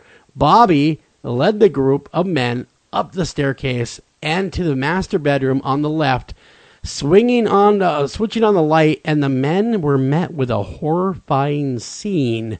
The lifeless bodies of Ronald DeFeo, Sr., 43, and his wife, Louise DeFeo, 42, lay sprawled out on their bed. A bullet hole, wow, man, and a dried stream of blood were visible on Ronald's back. Could you imagine that, though? Flipping that light on, seeing this? Louise's body was buried. She was buried beneath the blankets. Of course, she didn't have a chance. Soon after, the men discovered the bodies of the DeFeo. Discovered the DeFeo children, which is Don, Allison, Mark, and John Matthew, all seemingly shot in their beds while slumbering. My Lord. Okay. A heinous crime. Exactly. Heinous crime. Within 10 minutes of Yates's call, Officer Kenneth Gregsky of the Amityville Village Police Department arrived at 112 Ocean Avenue. By now, the men were grouped in the front yard trying to comfort Butch, who was sobbing uncontrollably. At this point, I'm sure they did not realize that he was the shooter. I cannot imagine they are comforting him after knowing that he used a 35 Remington to dispatch his family. No. I'm not going to go back in the house, screamed Butch as Ron DeFeo, as he pounded his fist onto his Electra. My mother and father are dead, he screams. And, of course, that's what Sullivan says in the book High Hopes. Of course, that's his recollection. Finally, convincing Butch to go back inside, the men re-entered the house and sat DeFeo at the kitchen table. After Gregsky inspected the scene, he immediately called police headquarters to report the murders. Detectives and police officials came in swarms, followed by a legion of reporters and curious locals stunned at the tragic news. Suffolk County Detective Gasper Ranzo was the first to question Butch on the scene. Amongst his sobbing, Butch was able to tell Ranzo where he had been the day and how he found the bodies. When asked who he thought was responsible, Butch determined that it had to have been a mafia hit, is what he was trying to pin it on. A mafia hitman must have done this. Louis Fellini was to blame, he said. Detective Gerard Gosfield suggested that Ronnie be put into protective custody. Indeed, the killings were linked to organized crime. If they were, so they want to protect the guy. At this point, they had no idea Ronnie was a trigger man at this point. They were thinking it was a mob hit because evidently now, Senior had some alleged connections to organized crime. And that was a little bit known throughout town that he might be, not so much a made man, but maybe on the very, very low echelon of the mob families. After signing the official statement, Butch was driven by homicide detective George Harrison and Joseph Napano to 4th Precinct headquarters, where he could be interviewed. Butch continued to insist that Fellini was connected with the murders. He explained that Fellini had lived with the DeFeo family briefly and knew of a certain area in the basement that Butch and his father would store collections of cash and gems. So he's giving them motive for robbery and murder of somebody that's connected to the mob or in the mob. Well, it does, and then they continue to question Butch, though. Seemed more interesting. They were really interested in his willingness to cooperate and admit petty robbery and was the motive, and his friends had taken part in, feeling that they had pulled enough information from him. The detectives allowed Butch to sleep while they returned to the scene of the murders. Investigators soon discovered boxes of Marlin .35 caliber ammunition in his room, which matched the murder weapon ammunition. Further questioning of Butch's friends revealed Ronnie was a gun fanatic, and pieces began to fall together for these investigators. The next morning, they went and they woke up Butch. They said, who was still sleeping in a cot in the police file room. As Ronnie awoke, Harrison began to inform him of his rights, putting him under arrest. You have the right to remain silent. And then, of course, Butch, Ronnie DeFeo, says, you don't have to do that. Get Fellini. That's the guy you want, not me. Well, Detectives Dennis Rafferty and Lieutenant Robert Dunn soon relieved the other detectives, the Gonzalez and Napolino. After hours of questioning, Rafferty continued to press at the descriptions. I mean, basically what Ronnie's versions really were. Because then they started to change a little bit. Butch continued to lie, claiming that he had been awakened by Louis Fellini at gunpoint and was made to accompany him to basically kill his family. He watched the guy kill his family. That's what he tried to say. As I was forced to watch him do this, he went even further to describe how he had discarded of the evidence in the sewer in Brooklyn. Did it really happen that way? Asked Rafferty. No, Butch confessed. It all started so fast. Once I started, I just couldn't stop. It went so fast. Wow. So that is Butch DeFeo. He is murdering his family. Now, there's a lot of paranormal implications of this. A lot. Because at one time, Butch has tried everything under the sun to basically deflect the burden of proof off himself. Even going so far to say a pig with glowing eyes he saw in the home and was telling him to do it. Do you remember all that stuff, Eric? A pig with glowing eyes. Yes. Yep. I do recall that and thinking it was rather silly. It was definitely still is silly, but yeah, he tried everything. Everything from demons made me do it to this. Well, it comes out later that we also know that DeFeo had a drug problem. He also had an alcohol problem. And he did not get along with Senior very well. Which all makes for a perfect storm of murder in a lot of ways. Because here you have this person dwelling in a basement with a lot of guns, really has an axe to grind with his father, decides he's going to take action. So after he takes action, realizes what he'd done, and he is going to get caught, there's just no two ways about it, he storms into the bar going, oh my God, help me, my family's been murdered. I mean, really, you got to think rationally here. How long do you think that story was really going to hold up? Well, especially with that ammunition that matches the murder weapon in his room? Well, exactly, in his room. I can't imagine that he really, deep down, thought he was going to get away with it, which is probably why he was kind of angling with all these other stories from the beginning. So, what is the actual motivation thought to be? Why did he do this? There's a lot of speculation. Of course, he always leans, meaning Ronnie DeFeo, on the side of the paranormal, the devil made me do it kind of thing.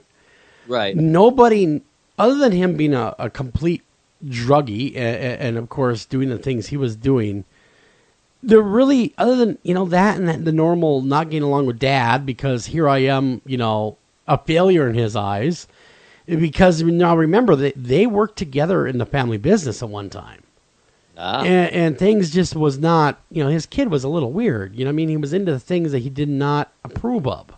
So DeFeo, of course, I believe what had happened is DeFeo got stoned high, got drunk, got whatever. Maybe there's an altercation that he's not talking about that led up to the murders. But why the entire family? I get it if you don't like the father or whatever's going on. Obviously, no one would murder their family. Not anyone that's listening anyway. I hope not. But if you have a problem with the father, it is so odd for someone to kill their own mother. That is very odd. You don't see that a lot. The one line that struck me when you were presenting, the basics of it, and I didn't mean to interrupt you, so I mean, definitely, please keep going. But the was that it went so fast. So I mean, they talk about this kind of what they call it blood simple, right? Where it just this kind of trance, this bloodlust comes over you, and you literally just kill everything in sight.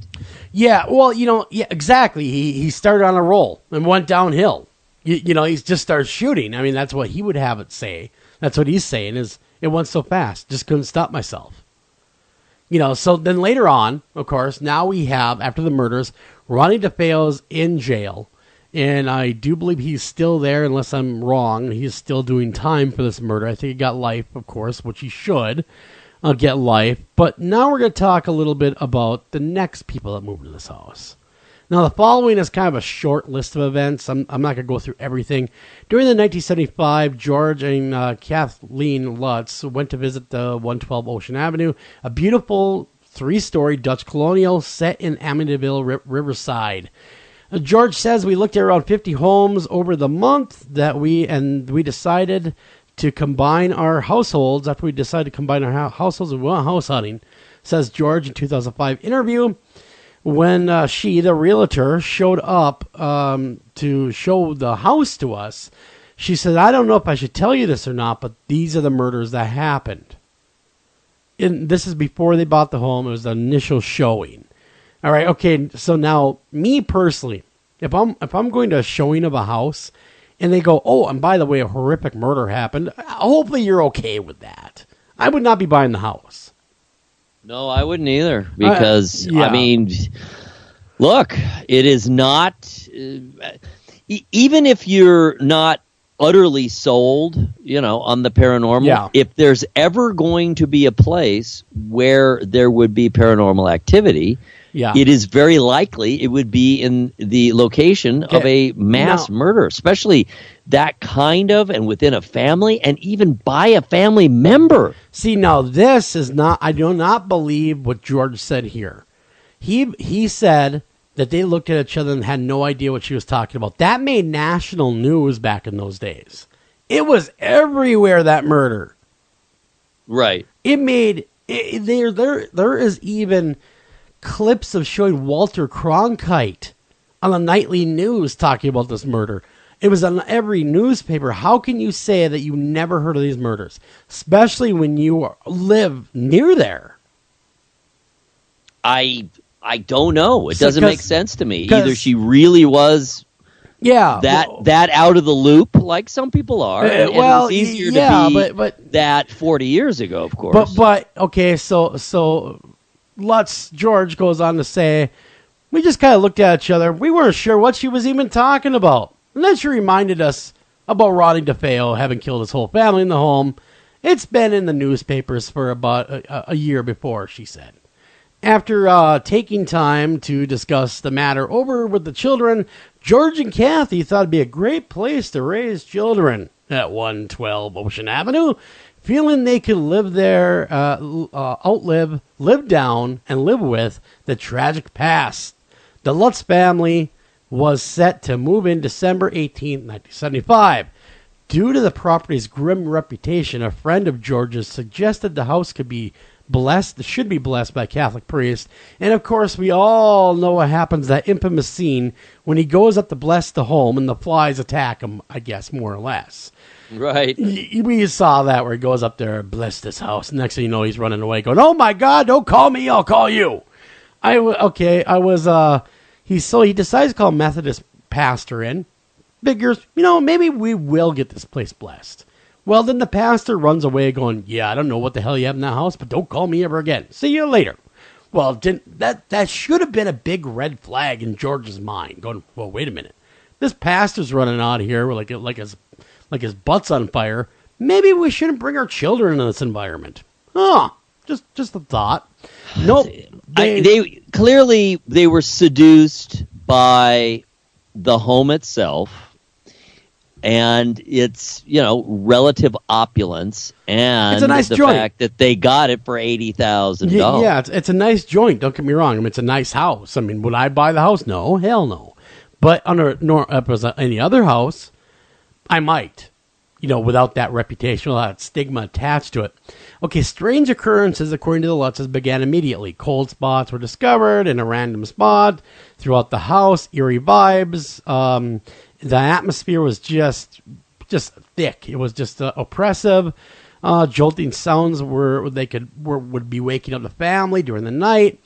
The escalating chain of events took their toll on the Lutzes, resulting in a dramatic. When we saw all this, if you saw the movie, which, spoiler alert, if you haven't, they grab their crap and they run. In a dramatic personality change, George, who began to, seclude himself from his family, that is in the movie as well, to show all that, and he was observed over the fireplace, could never seem to get warm, constantly feeding the fire, and he could never seem to get warm. Kathy also began to undergo a series of unnerving events. On one or more occasions, she was described as being touched by an unseen person, and most dramatically, Kathy claims that after awaking from a deep sleep, her face she saw basically an old hag, which we know now what the old hag syndrome is, by the way. We all know what that is, right? Sleep paralysis, right? Right, exactly, okay. Yes. She claims to have seen an old hag in the room, and it took hours, according to her, to dissipate. Well, really, when you have sleep paralysis, though, we know now that it does feel like hours. Really, it's seconds, but to us, it's like hours because we can't move, so we're scared as all hell. Even the Lutz children began to argue more than usual, resulting in terrible beatings from their parents. The youngest child, Missy, described speaking to an angel that was living in her room with her. This angel, Missy, claims her name was Jody, and Jody was able to present itself as a large pig. Oh, again, we got more pigs coming in. What's up with the pigs? I have no idea. Amityville Horror House? Obly. There's more, folks. To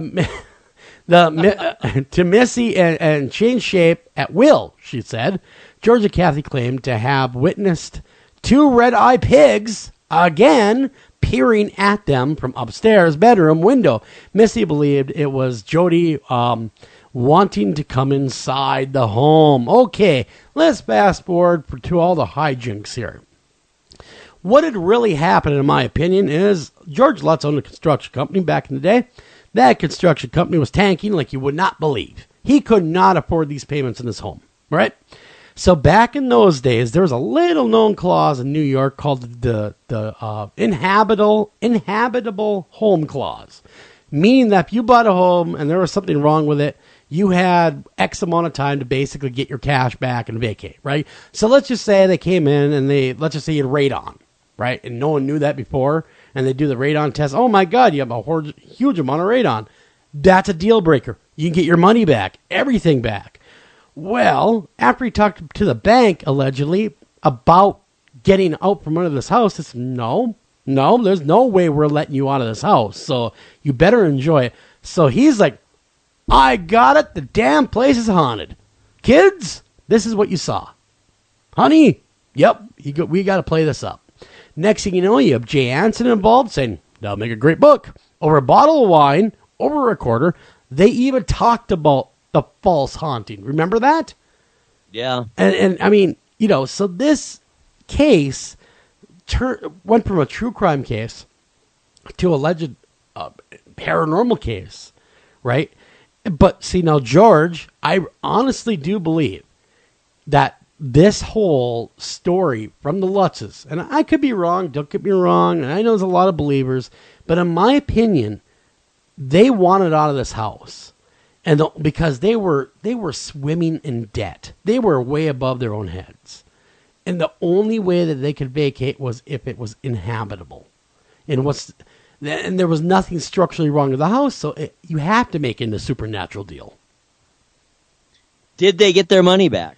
Nah, let me go fast forward here. Okay, the Lutzes fled the afternoon of January 14th, 1976.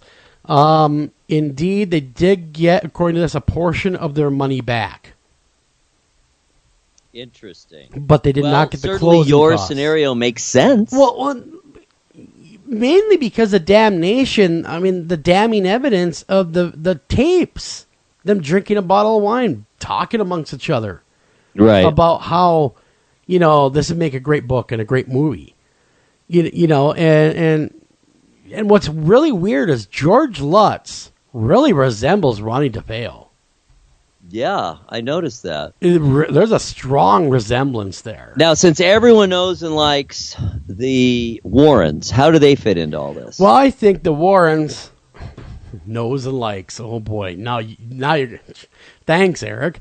I think some of the Warren stuff is a bunch of hogwash, and I do believe that they might have gone in there with good intentions, but got caught up in the trickery of this case. Now, of course, we do know that there's the infamous demon boy that they take a picture of, and one of the people that was there says, "Hey, that was my kid." I've heard that tale.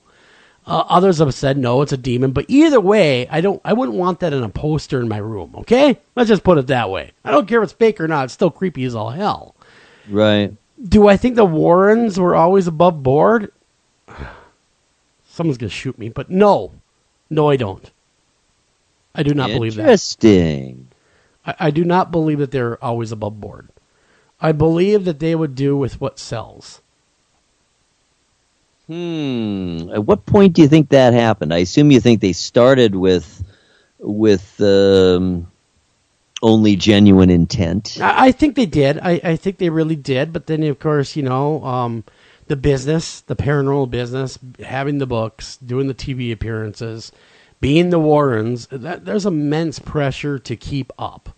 Sure. And maybe, I was talking to Lionel Fairplay. And he was one of the main investigators for the Enfield poltergeist. The Warrens, for instance, just to throw this out there, were there a grand total of 6 to 12 hours at that location. Nowhere near what they claim in The Conjuring. All right? They had nothing to do with the case. Nothing. But it was said, and Lionel Fairplay does note this in a book, that Ed Warren said, "Boy, you sure could make a lot of money off this case." So, where do you sit on the Warrens? Well, I haven't ever had anything specific that has been shown to me or that I have come across that would, cause me specifically to doubt them. I have certainly heard the many complaints, the many rumors, the claims of exaggerations, kind of along the lines of where I was leading you a bit with my questions, namely that they started with good intent, they preferred to do things above board, that Lorraine genuinely is, a medium or of some sort, a sensitive, certainly at minimum. But Eric, the road to hell is paved with good intentions. Right, but it is certainly possible that something happened along the way, and once that happens, wow, you see how easy it is to kind of fall into that mode. I think this happens to many psychics. Once you get into that mode, it's impossible to have that information come through all the time, but you don't want to tell people, well, I'm just not picking up from you, so then you start making it up. Exactly. And not even necessarily making it up, but inferring it, and doing cold readings, and you get better and better at that. Yep, absolutely. But man, we got to get out of here. Take care of each other, love each other, and look deeper into the case. Until next time, this is Joel and Eric signing off.